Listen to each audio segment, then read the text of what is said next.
bread alone simply, though it's the first thing they need, but we also need to develop our intellectual, moral, and spiritual values as well. The Russian writer Tolstoy also came to anarchism later in life and was a vegetarian and pacifist like myself, and refused to participate in any government since he felt they were all fundamentally, as I do, based on organized violence, particularly as a previous speaker talked about the militarist values in America. He was particularly opposed to the death penalty and the mistreatment of animals. And I think another interesting man is an Indian man called Gandhi. People know all about him. But he was a thinker, an activist, who also believed in what he called enlightened anarchy, and developed a form of non-violent action to bring about change. In this, he was highly successful in mobilizing Indians to free themselves from British colonial rule. So sit-ins, occupations, strikes, including general strike, civil disobedience, withdrawal of cooperation, and direct action can bring about lasting change and peace. Now, I would endorse all these approaches myself.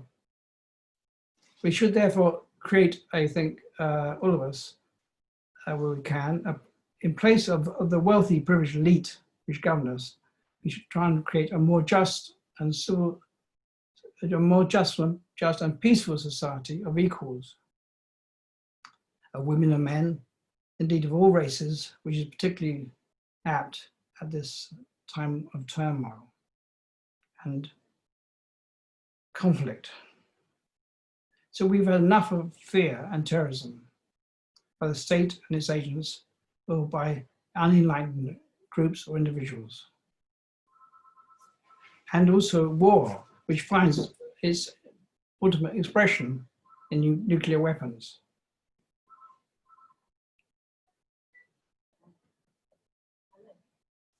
So therefore, I celebrate any person who values life and joy, fun and tolerance, compassion, dance, song, and freedom, above all freedom. This time of year of the summer solstice or midsummer, but always and forever. As the title of one of my books also puts it, we are all capable of riding the wind and practicing liberation ecology and having a reverence for nature, as well as being joyous and life-affirming and peaceful. I've always, in my writing and in my activities, tried to widen the sphere of freedom, both for all beings, both humans and animals as well. So I would just end my short talk that we about love. We should have love and do what we will, as Saint Aquinas said. May we also have light in this time of darkness, and peace which is everlasting, and freedom for one and all.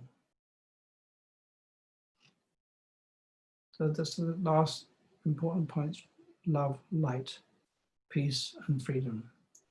So thank you for listening to me. I hope we continue to have a great time, although we can't be together and we can't be at Stonehenge this year, can't be near any stone circles. But our time will come, and the human race and nature, I'm sure, will heal itself once more. Well, thank you so much, Peter, for your eloquent words and your Sussex overview. I grew up in Brighton, partly. I know. Yeah. I'm also from Sussex. It's just along, by the way, it's just along from where I was born in Bognor Regis. Yeah, no, I know. I know Worthing, and I lived in Brighton. I went to the University of Sussex. I lived in Brighton. Okay. Well, there we are. I'm now living in Devon, but I think these points of as your institute and of global philosophy and of peace are very important today, more relevant than ever. Yeah, I think you're right. Yeah, yeah. Yes. I had a question, and then I'll open the floor to others. I think I'm right in saying William Golding, you've written a book about. William Godwin. William Godwin, yes. Not Golding, who's a novelist, yeah. Yeah. Now, William Godwin was the father of Shelley's wife, wasn't he? Yes, yeah, exactly. So his companion was a woman called Mary Wollstonecraft, who some see as the first feminist. She wrote The Vindication of the Rights of Women, a woman actually, but their daughter, she died in childbirth tragically, but their daughter was Mary Wollstonecraft Godwin, who then eloped with Shelley, and she also wrote obviously Frankenstein, and which some say very much part of the Godwinian school. Particularly when you see that in Frankenstein, you see that the so-called monster is in fact has some natural benevolence for everybody, but then people reject him, and it sort of turns into evil and destruction. And that, in a way, it's also that apart from showing the dangers of science and the dangers of control, it's also a great lesson for today that about the importance of universal benevolence, and how that the more you treat people badly, the more badly they become, and they behave. Sure. Yeah. Any other questions for Peter from other guests? Sean, would you like to comment? Is there an anarchist tradition in Irish history? No, I was delighted to hear Peter because I came across his book, Demanding the Impossible, a long time ago, and I still have it in my library there somewhere. I'm delighted to have listened to him there. There isn't really a strong tradition of anarchism in Ireland. It's one of the traditions we're probably missing in a way. I can't. Yeah, sorry, please go, Sean. Please go on. Name an Irish anarchist. I mean, we have Irish people who believe in non-violence and peaceful protest, all right, but no, the philosophy of anarchism, I'm not sure if it developed in Ireland very much.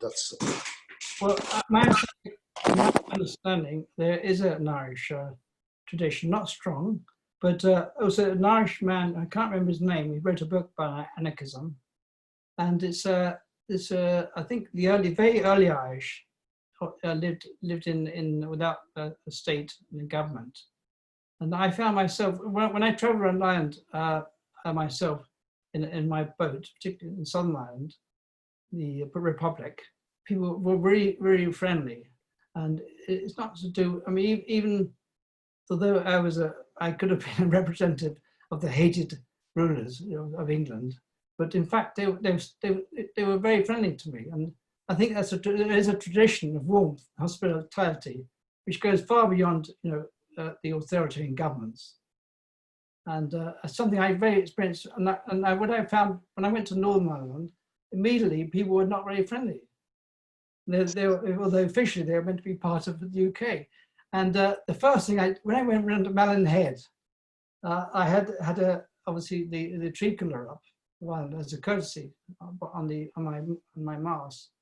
The first thing they ever said to Portrush when I arrived in Portrush, just for a serious storm, the bloke on the quay said, "What was you doing having this Irish tricolour up?" And I said, he said, "You were in UK." And I said, "Well, and I said to him, courtesy, I said, safety first, courtesy afterwards." And as soon as I landed, I came across this barbed wire orange lodges. And I thought how different it was in the south, where people really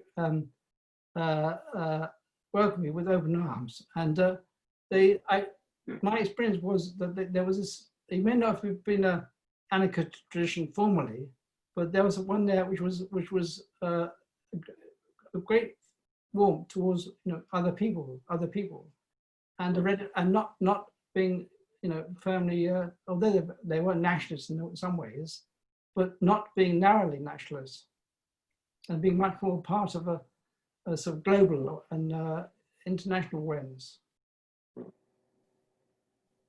I mean, here's a thought. Can I just throw in? Yeah. You didn't mention Jesus in your list of anarchists. Yes, yeah. There is a pretty strong argument to make out that if you'd have had a really serious discussion with Jesus and what he meant by the kingdom of God, Yes. you would have put him in the, actually he's an anarchist. Yes. Well, in fact, I did a preface to a book about Christian anarchism, and I think that you're totally right that Jesus was opposed to Caesar, and his practice of not fighting, of turning out his cheek, practice of sharing, was the way he behaved, and the Christians behaved in the early Christian church towards the Romans, who really dominated them, was very inspiring. And I think even in the Bible, people have found not in the Old Testament like Genesis, but certainly in the New Testament, they have found elements of this. And I wrote a book about William Blake, called a visionary. I see him as a sort of visionary anarchist, where he actually says that the Jehovah God, who was like an authoritarian ruler, hit humanity on the head. So he says that Jesus came and put balm on it, and he saw the Jesus of love and forgiveness. It's a very important figurehead. Then of course, as it came in the early cults, also saw that in Celtic Christianity. Yeah. Rome dominated Celtic Christianity, and the idea of not only bringing rule, but also the organized religion of the church, and very closely linked with the state, and really has nothing to do, I don't think, with the early Christian or Jesus Christ's teachings. So I would agree with you. So I think that might explain some of the warmth of the Irish character, because they in the the West Coast, in the ancient Celtic church. Exactly. There are traces of that Christian anarchist tradition, where you go for love first, Yes. then you go for law sometime a lot later. Yeah. Initially, it's love and forgiveness.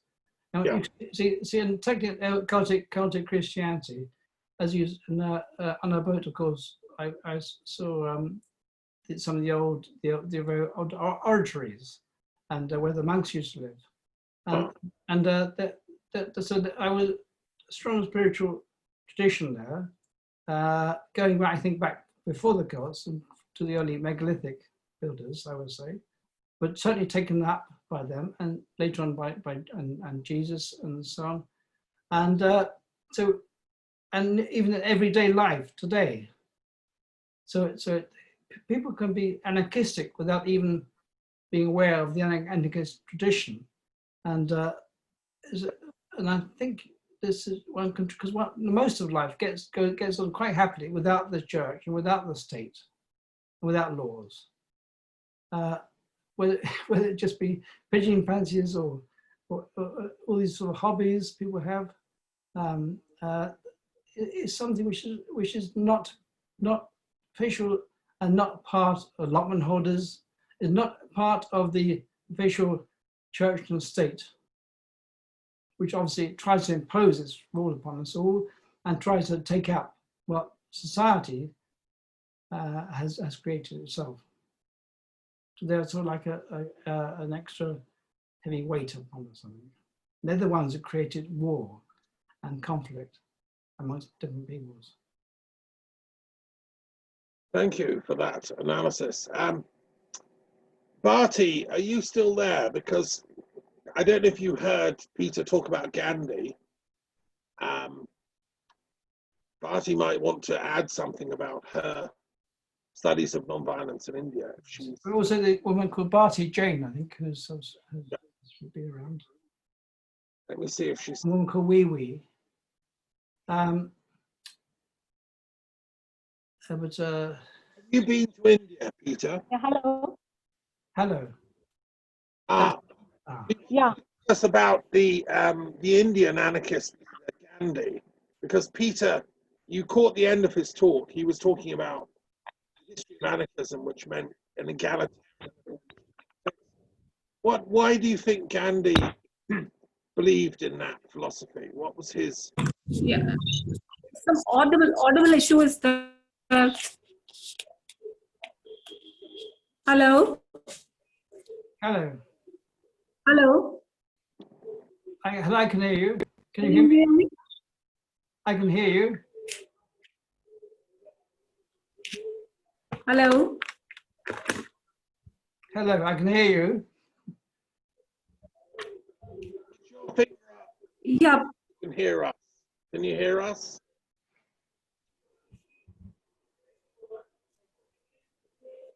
It's frozen. Okay, maybe not. Okay. Okay. Well, I'm sure anyway. Anyway, he obviously he had a strong influence on the movement for independence. Mm. Also, very much developed the idea of civil disobedience and non-violent, particularly non-violent direct action. Yeah. So if you're a pacifist and refuse to take up war arms and particularly participate in major wars, doesn't mean you accept things as they are. You're not necessarily you can oppose it. Do you know the work of the Gandhi Foundation, Peter? Did you? Yes, the Savodaya movement also. They're in India and Sri Lanka. I worked as the educational director of the Gandhi Foundation Did you? Yes, yeah. in London at Kingsley Hall. Right. In East London. He came when in 1931 Gandhi came to Britain, Yes. and we had an educational centre there, which I was running in the 1990s. Right. And that led me to my first trip to India as well. Yes. I believe you said at one stage, when fighting for trying to explain why there's a strike in India, cotton, he came over to the cotton mills in North England, and apparently journalists asked him, I don't know if it's apocryphal or not, but journalists asked him, said, what did you think about civilization in this country? And he said, well, that'd be a very good idea. He's ever tried? Yeah. but yes. Anyway, I don't want to dominate things from. I think Bharti wants to say that. Bharti Jain. If we can hear her, go for it. She's not there. Hello. Hello. Yeah. Yeah, I can hear you now. Good.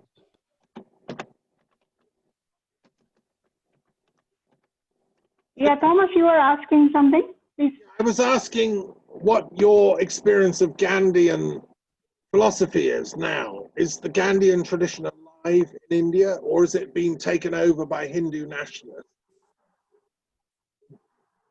Why has India turned its back on non-violence? Yeah.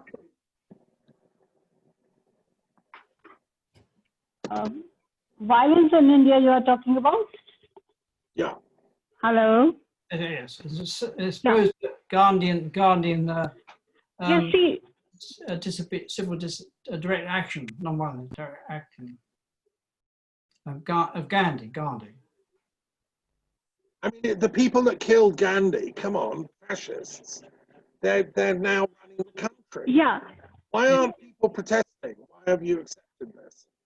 It's like Trumpism in America. See, in India, the political issues is the political corruption. What I can say is on the vast.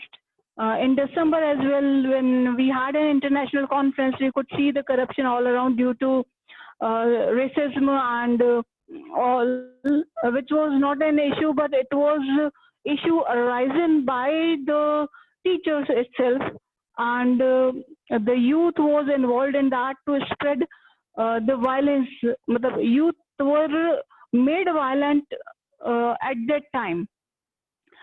So the only thing is that now youth is coming up, and that's why we decided in conference as well that youth should be trained in such a manner so that they can be a tool for the peaceful and sustainable world.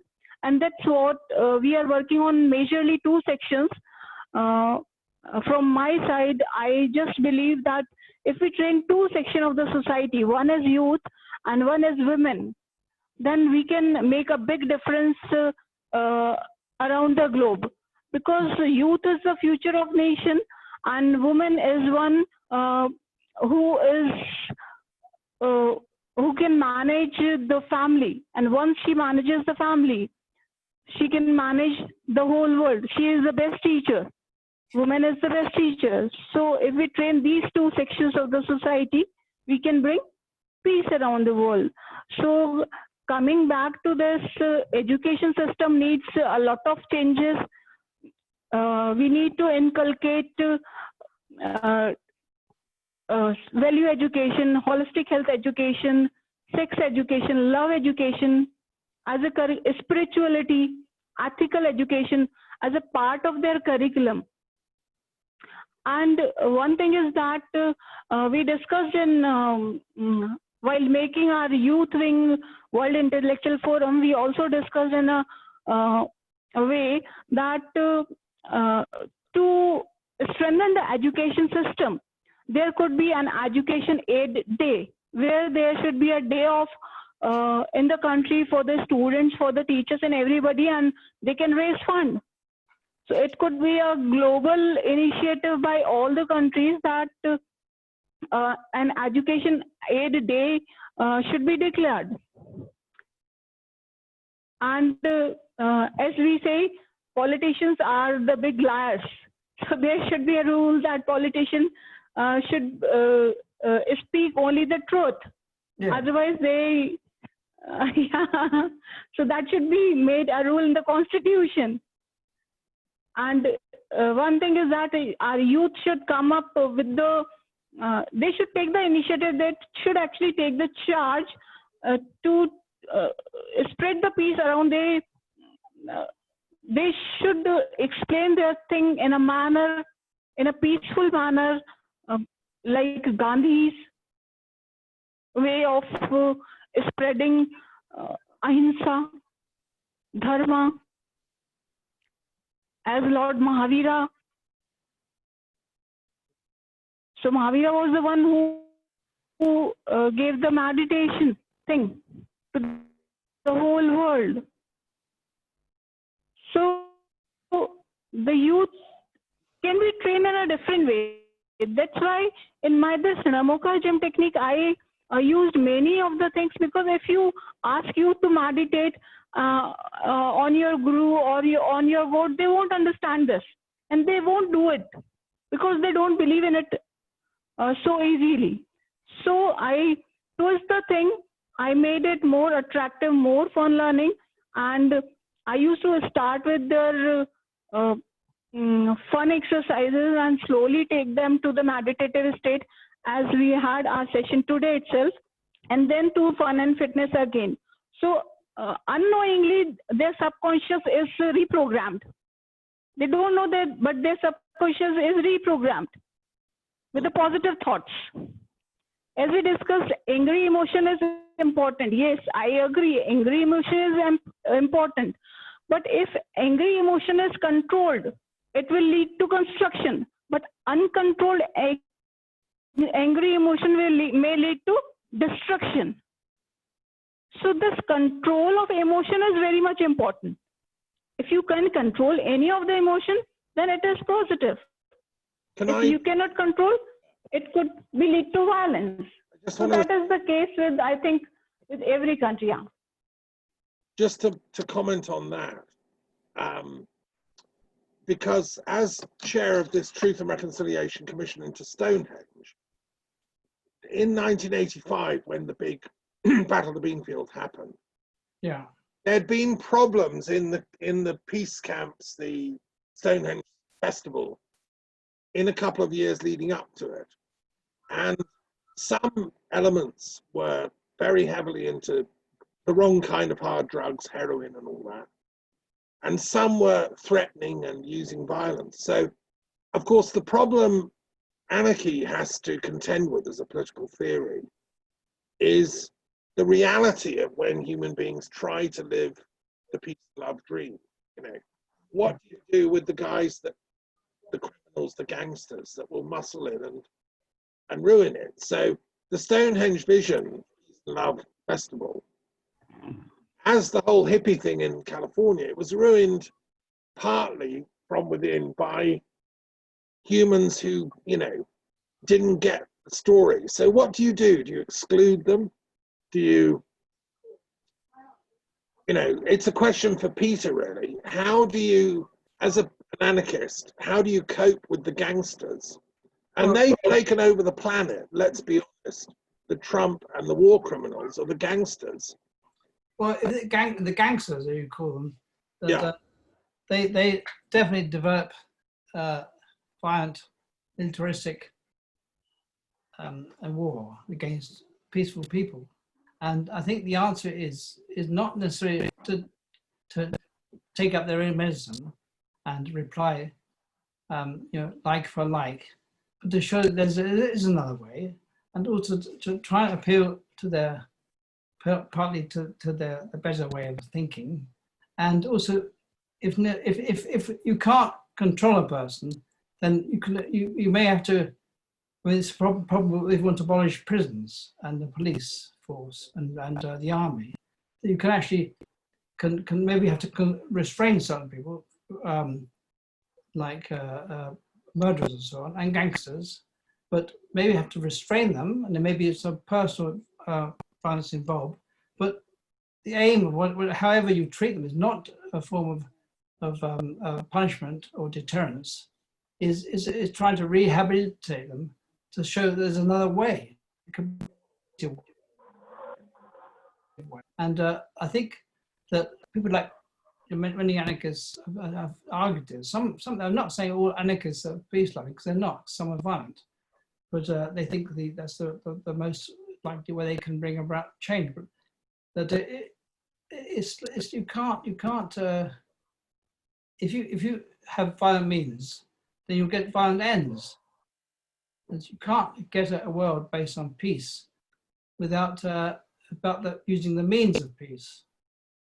And so therefore I would say maybe necessary to restrain certain gangsters, but they should be trying. It's more the aim of people, other people, who restrain them is rehabilitation. I mean, I faced this problem.